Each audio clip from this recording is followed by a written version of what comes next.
Welcome to On the Ballot with Ballotpedia, where we take a closer look at the week's top political stories. Ballotpedia connects people to politics by providing neutral, nonpartisan, and reliable information on our government, how it works, and where it's headed. We're here to give you the facts so you can form your own opinion. I'm Victoria Rose, and thanks for being with us. Today, we're going to take a look at our mid-year report on the state of election administration legislation, say that 5 times fast, with our dynamic duo from the elections team, staff writer Joe Greeny. Hey, Joe. Hey, Victoria. And staff writer Ethan Rice. What's up, Ethan? Hi, Victoria. Great to have you both back. Anything new? Are you guys getting excited for the editorial team meeting in Chicago soon? We get to meet each other in person finally. How exciting is that?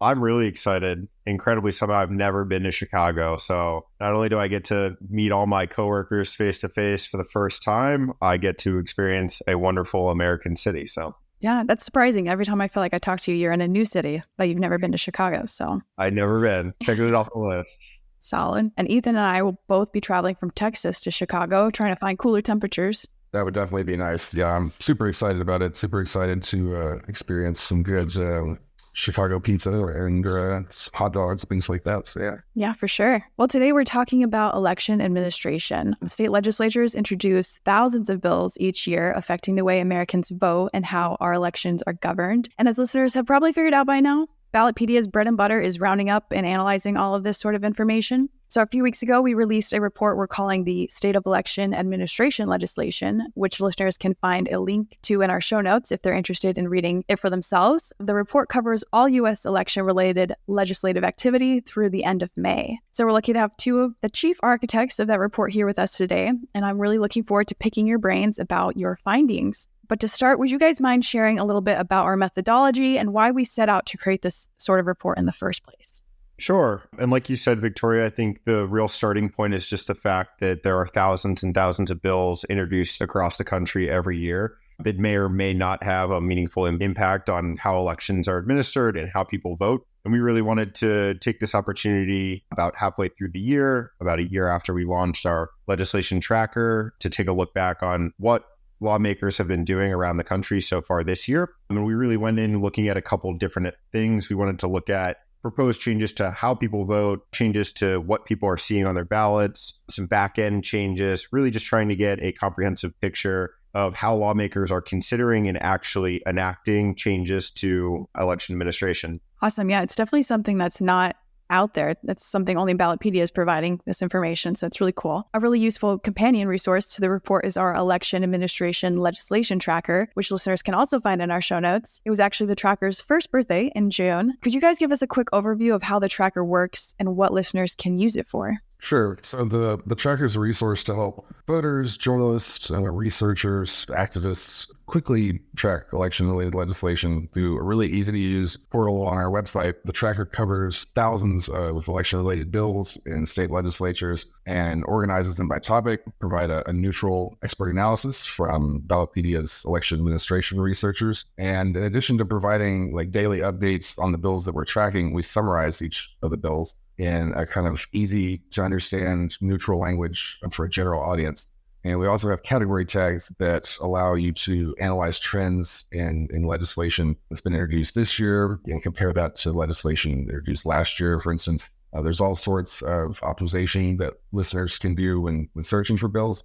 You can specify the bill's status, the sponsoring party, the topic of the legislation, the trifecta status, the state it was introduced in, or groups of states that you want to look at. So all of the variables that you could think of really when it comes to bill categorization. And best of all, it's completely free. There's no sign up required or anything like that. I mean, this tracker has been really useful on our end. It's what we use to make this report. So let's start with some of the big picture findings before we dive into some specific trends and themes. In terms of comparing the first half of this year to the first half of 2022, how does the raw number of bills stack up?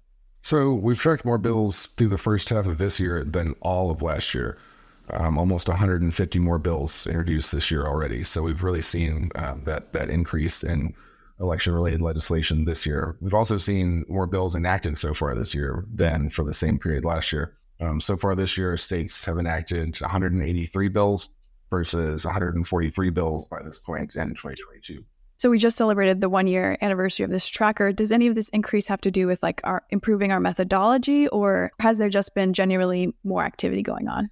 I think there genuinely has been more activity. We have made some changes to our methodology, like expanding our subject category tags. That provides for kind of a deeper analysis of this legislation. But overall, I think we're just seeing a rise in overall activity. And how does bill sponsorship compare between the two major political parties? So Democrats have sponsored slightly more bills this year compared to last year, around 30 more. As for Republicans, their sponsorship rate, it rose by about 130, which is a pretty notable uptick in activity in the Republican-sponsored bills. We can also look at this by trifecta status with enacted bills. By the way, trifecta status means that the one party controls all branches of government, both chambers of the state legislature and the governor's office. But we saw party success head in kind of the opposite direction. States with Democratic trifecta, enacted 30 bills this year versus 78 last year, so more than twice as many. And Republican trifectas enacted almost 40 more bills than they did last year. It's up to 136 this year from 99 in 2022. And just some context for our listeners, as of July 5th, there are 2022 Republican trifectas, 17 Democratic trifectas, and then 11 states have divided governments. Speaking of divided governments, how do they stack up in this mix? So there was kind of a noteworthy dip in cooperation between two major parties when it comes to both enacted and sponsored bills. In 2022, divided governments enacted 59 bills, which wasn't all that far off from what both parties accomplished when they had trifecta status. But this year, we saw that number drop to only 17 bills. And we also saw a pretty significant dip in the number of bills with bipartisan sponsorship. It's dropped more than 80 this year, 80 bills less than last year. There were 232 bills last year with bipartisan sponsorship versus only 149 this year. Does that necessarily mean we're seeing less cooperation between the two parties, or are there some other factors that might be at play? I think it's a little bit of both. I think we are seeing, obviously less bipartisan legislation this year than last. I think when we look at the subject categories of this legislation, that can also give us some insight here. We've seen a lot more Republican sponsored bills in our top enacted bill categories. And so I think that definitely has something to do with this sort of drop in bipartisan legislation. Turning our attention back to some of that data, which states were the most and least active when it comes to election-related bill activity? So Texas has definitely been blowing every other state out of the water when it comes to introduced bills. So with Texas, we've seen 391 election-related bills introduced in the first 5 months of this year. Now, Texas only holds legislative sessions in odd years, so that's probably why we see so much legislative activity in years like this one. New York was the closest runner-up with 339 bills, followed by Illinois with 121 and Minnesota with 109. So really, Texas and New York are kind of in a league of their own when it comes to the most introduced election-related legislation. As far as the least amount of activity, Colorado was the only state in the single digits, so just 9 election-related bills introduced this year. Handful of other states stayed kind of in the teens, like New Mexico, Nebraska, Ohio, Kentucky, Louisiana, Alabama, Vermont, and Maine, I believe, are all in the teens. Interesting. The report also covers current state policy and notable 2023 legislative activity across several policy subsets, including ranked choice voting, private funding bans, election audits, photo ID requirements for voting, and non-citizen voting. I'd love it if we could touch on each of these subsets one by one, because there was a lot of interesting findings across the board. Let's start with ranked choice voting. Joe, do you have any numbers for us on that? Yeah, definitely. Victoria, I feel like every time we talk, ranked choice voting comes up one way or another. And I think that's partly just due to the fact that it's a popular issue for state lawmakers on both sides of the aisle. This year, we saw a number of Republican-led states, Republican trifecta states, move to either preemptively prohibit the use of ranked choice voting or repeal the use of ranked choice voting. The number of those sorts of bills actually nearly doubled this year to 15 from 9 introduced last year. And we did see a couple of states actually enact prohibitions, notably Idaho, Montana, and South Dakota, which are all Republican trifecta states. And then we saw similar measures vetoed in 2 other states. One was vetoed in Arizona, where they have divided government. Governor Katie Hobbs vetoed a potential ban of ranked choice voting and other similar voting methods in that state, which was advanced by the Republican-controlled legislature. And then North Dakota, I actually think, is the most interesting case of these states moving to prohibit ranked choice voting, because that's a Republican trifecta state as well. But Republican Governor Doug Burgum vetoed a ban that the legislature had moved to his desk, and then a veto override vote actually failed. The veto override passed in the state house and then failed in the state senate. It did receive the veto override in the Senate, did receive about 60% support, but it needed to clear a 2/3 threshold to be overridden over the governor's veto. North Dakota is one of those states where they do currently use a form of ranked choice voting. It's not exactly what most people think of when they think of ranked choice voting, but that's getting into technicalities.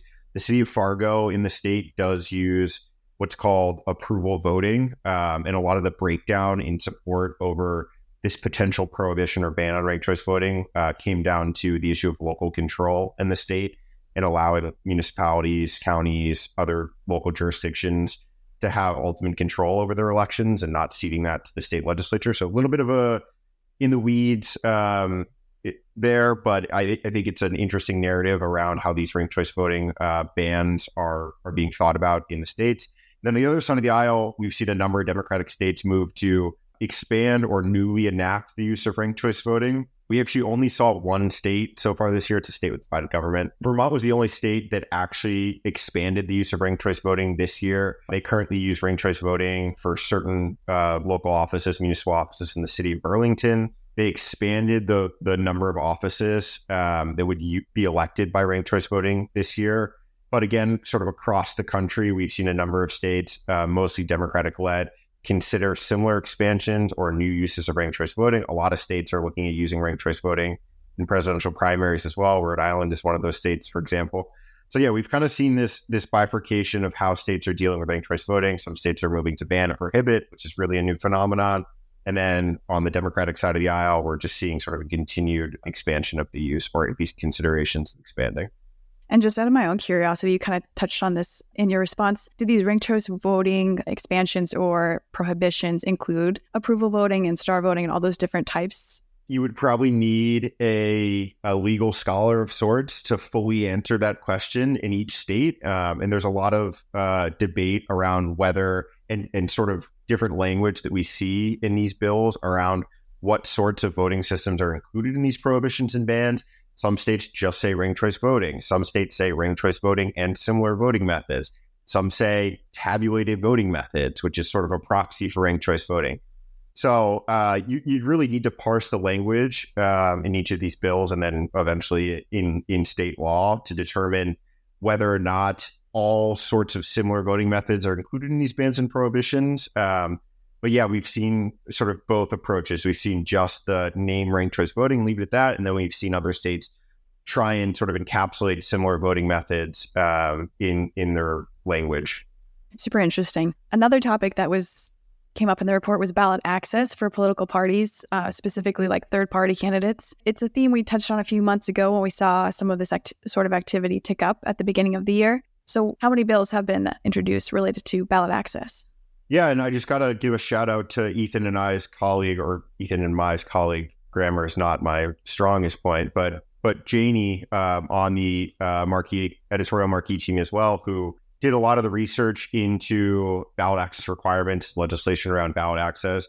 So far this year, we've tracked 25 bills, which is a slight trend downward from last year where we saw 29 bills related to ballot access for political parties. So I would consider those numbers, pretty similar. And with a few active sessions right now, there's still a chance that we will reach last year's number in 2023 legislative sessions. One of the interesting differences between this year and last, though, are the nature of those bills. So of the 25 bills introduced this year, we saw 9 bills that would make it more difficult for parties to qualify for ballot access, while 7 bills would ease ballot access for political parties. That's compared to last year where we saw 17. Again, that's 17 of the 29 bills introduced last year. They would have eased ballot access requirements. So we're seeing a little bit of a shift in that ballot access requirement legislation landscape towards actually making access more difficult for parties. And then a notable example this year that was enacted, I think I have the bill number correct. I think it was HF 1831 in Minnesota, which was a big package of election administration changes. Actually included an updated ballot access requirement. Now requires 8% of eligible voters supporting a party's access ballot for that party to gain access. And that's considerably above that new 8% requirement. Comes up from 5% in Minnesota, which was already above sort of the nationwide average, which is around 2%.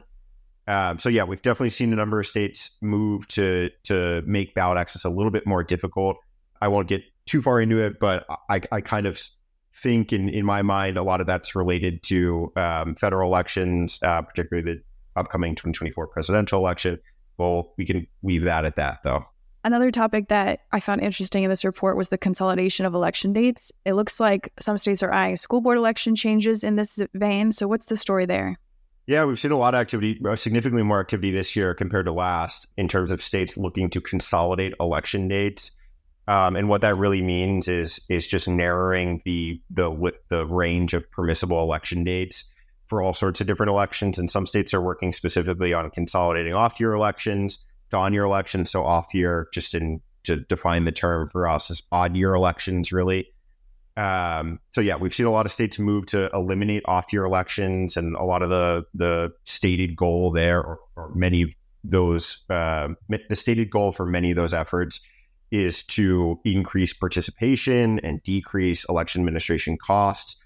Again, by consolidating election dates, you theoretically at least will have a higher turnout for those previously off-cycle elections, and then you eliminate all the costs associated with administering an independent election. And yeah, in particular this year, we saw a lot of states move to consolidate school board election dates, which for one reason or another, I'm actually not sure on really the reason for this, but in a lot of states across the country, school board elections are sort of independent or off cycle, maybe not necessarily in an odd year, but they occur frequently on standalone election dates just for school board elections, which definitely leads to lower turnout. And with sort of the increased focus across the country on school boards and school board elections, we've seen a lot of lawmakers look to fold those elections into other established election dates, whether they be statewide primary dates or general election dates in November.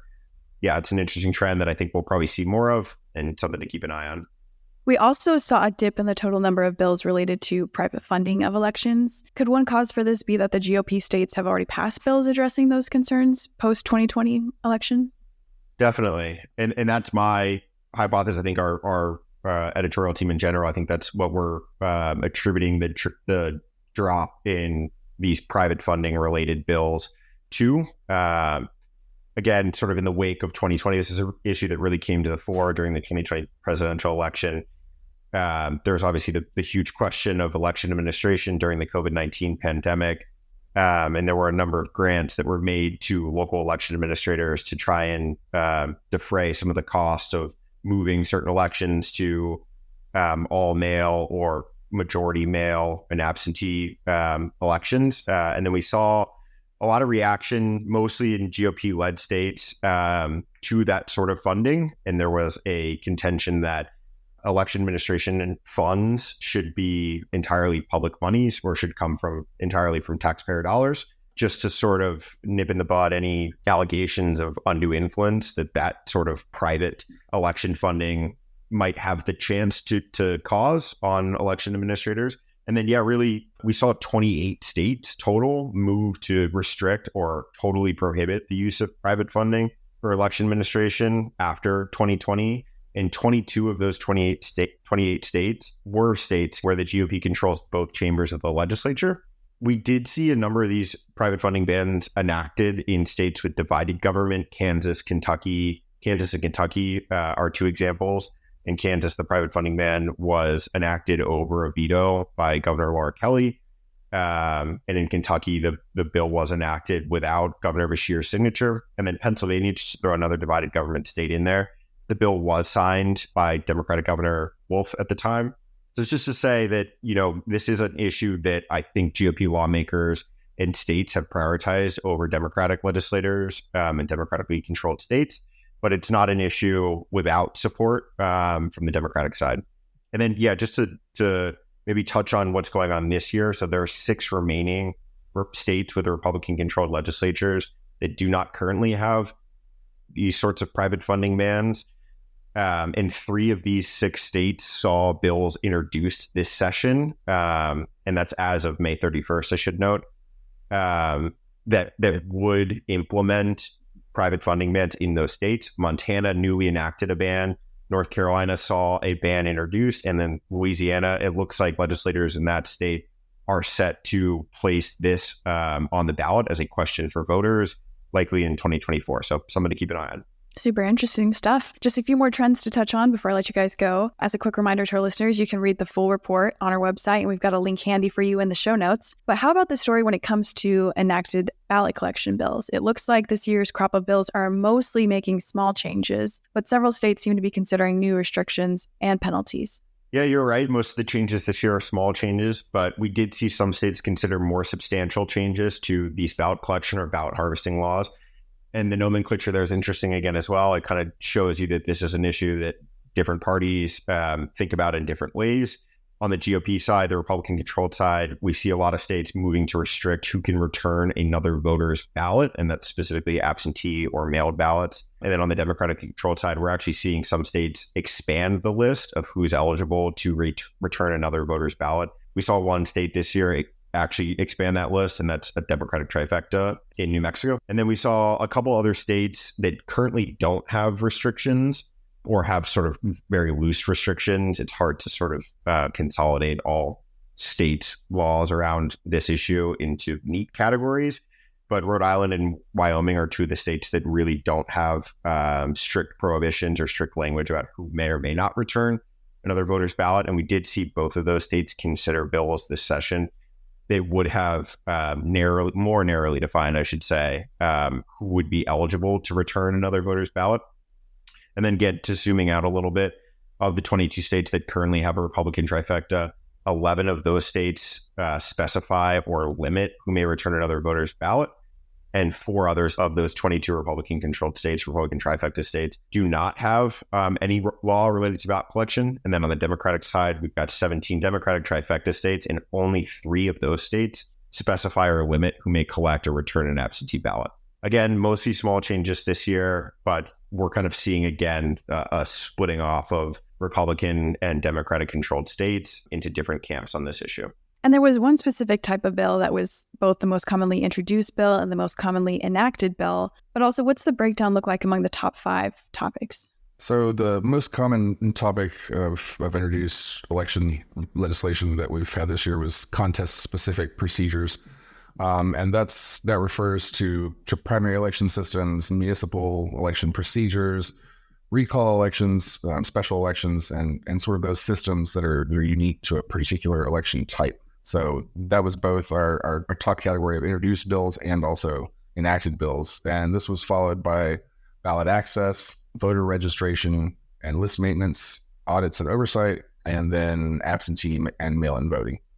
So those were the top 5 enacted bill categories that we had. And now a noteworthy sort of theme here that we kind of touched on earlier was that the Republican lawmakers have led the way in the total amount of bills enacted in each of these top 5 categories.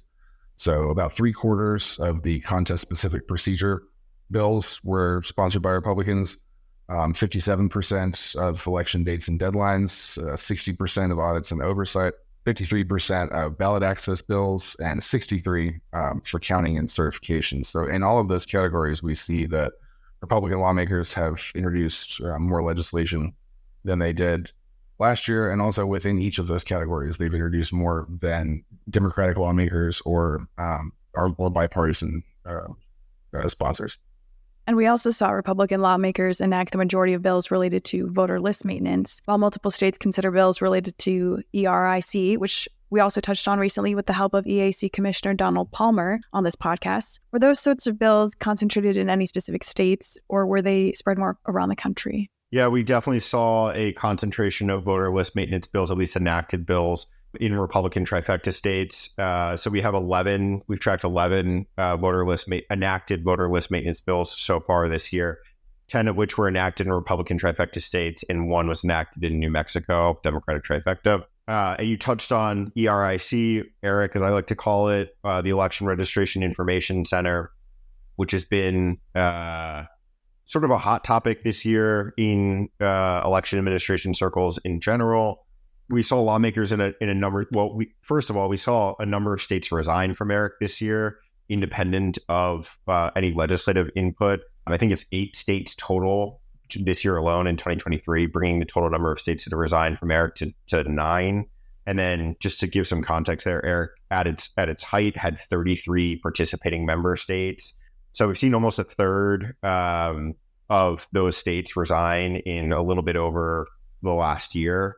Of those resignations, though, again, all of those were decisions to withdraw made by states' chief election officers. So there actually was not any sort of legislative input in those decisions.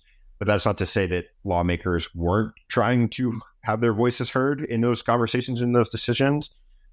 We did see 2 bills pass both chambers of the legislature recently, one in Texas, one in Arizona, neither bill would explicitly require the state to withdraw or cease participating in ERIC, but they would functionally make it illegal for the states to continue participating in ERIC. The Arizona bill was vetoed by, again, Democratic Governor Katie Hobbs. The Texas bill, again, it's not been formally enacted yet, but it is with Governor Greg Abbott of Texas.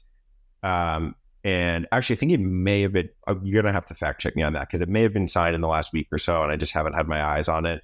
But I know that the decision to withdraw Texas from ERIC has not been taken yet. So it's kind of to be seen what will happen with Texas's participation. But if the decisions of these other 8 states, 9 total, again, over the last year plus, are any indication, I'd expect to see Texas withdraw. And it's just an interesting sort of development. Texas was one of the more recent states to join ERIC as well. So we've seen the opinion amongst election officials. Again, most of these states are Republican-controlled states. I think Virginia is the only state with divided government that has withdrawn. Every other state is a Republican trifecta state. So yeah, we've seen opinion around participation in ERIC really shift in a short amount of time. And then just elsewhere, to touch on some ERIC-related legislation, there's an active bill in Oklahoma right now. Oklahoma is not currently a member of ERIC, but there's a bill active in the legislature which would prevent the state from joining ERIC. And then we've got a bill in California on the other side of the aisle, and sort of the other side of the spectrum around thinking about ERIC, which would require California to join ERIC. So again, we're kind of seeing states move in a couple of different directions. Just to throw this in there as well for any listeners that are curious that might not know, ERIC is what we call a multi-state voter list maintenance compact. Again, say that 5 times fast. When what it does is it helps states aggregate data around voter registration, records around change of address, death records, things of that sort, that again help states maintain quote unquote clean voter rolls. And yeah, I think we might see these Republican states to withdrawn come together and form a new multi-state voter list maintenance compact. That we'll wait and see there. It's the type of organization that a lot of Republican-led states have indicated their support for. And there are just some particulars about ERIC that have been cited in a lot of these withdrawals and resignations from the organization that I think we might see, again, this group of Republican-led states for the most part, come together and try and stand up a similar organization, but without some of the elements of ERIC that were, for one reason or another, sort of distasteful or, not acceptable to these Republican-led states. Well, this is, again, only our mid-year report. So are we expecting this level of activity to continue throughout the rest of the year? Or do you guys have anything else specifically that you're watching for the rest of the year? Yeah, I think we're going to probably see a pretty precipitous drop in actual activity now that a lot of the state legislative sessions in a lot of states are coming to an end. But there will continue to be activity in some states for the rest of the year. And I think we'll be continuing to analyze the sort of trends going forward. I'm really looking forward to see if at the end of the year, when we have our interview report, if these sort of trends that we've discussed today are maintained, or if there is any shift at the end of the year. And I really also like looking at the sort of year-end statistics and comparing that to last year, because obviously last year we have a full year's worth of data to look at. So it'll be really interesting to have that full year comparison between this year and last year. Yeah, seconding Ethan on all of that. I think we're through sort of the bulk of the work for this year, but we've got a couple states still in regular session, a couple states in special, and a couple of states with announced specials upcoming over the next couple of months. So I think there's still going to be work in this space to take a look at, and we'll see some changes by the end of the year. I might be creating some more work for myself. I'll see what my boss says. But yeah, I would love to take a look back at the end of the year. And really for this report, we sort of looked at big picture issues and tried to group states together based on the work that they were doing. I'd love to take a look back at the end of the year and really drill in on a couple of states, or even just a couple of pieces of legislation, a couple packages, and really try and pull out some of the more substantive changes that were made on that sort of state by state level. But yeah, I think it's obviously an incredibly impactful and important topic. And it's something that lawmakers are focused on, both for its salience to voters, but also sort of its importance writ large, in the media amongst folks like us as well. So always more fun stuff to take a look at. Yes, for sure. Well, thank you both for coming on and sharing your expertise. That's all I have for this week's episode of On the Ballot. Make sure you don't miss an episode by subscribing wherever you listen to podcasts. We'll be back next week with another episode. And until then, if you have any questions, comments, or love for Ballotpedia, feel free to send it to us at ontheballot@ballotpedia.org or on Twitter @Ballotpedia. I'm Victoria Rose, and thanks for listening.